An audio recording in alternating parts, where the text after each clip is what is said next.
آغاز میں آپ کو بتائیں کہ chairman P T I Imran Khan Islamabad کے 2 مقدمات میں حفاظتی ضمانت کے لیے لاہور ہائی کورٹ میں پیش ہو گئے۔ عمران خان جسٹس طارق سلیم شیخ کی عدالت میں پیش ہوئے۔ جسٹس طارق سلیم شیخ مقدمات کی تفصیلات سمیت دیگر کیسز کی سماعت کر رہے ہیں۔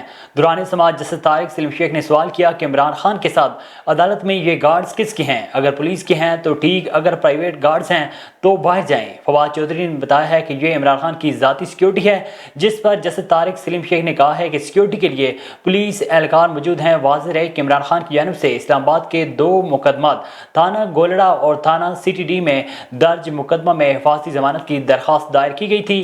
عدالت نے انہیں آج 2:15 بجے پیش ہونے کا حکم دیا تھا۔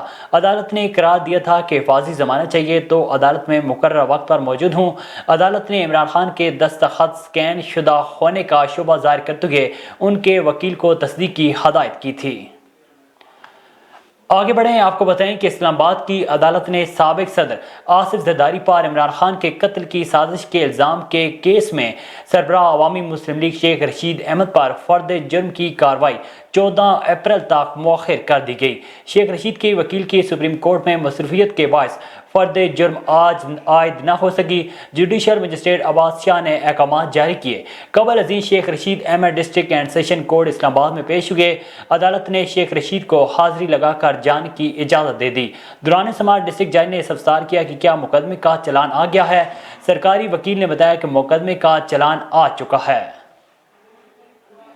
A1 ٹی وی کے نیوز اسٹوڈیو سے فی الوقت اتنا ہی۔ مزید خبروں اور اپڈیٹس کے لیے دیکھتے رہیے A1 ٹی وی۔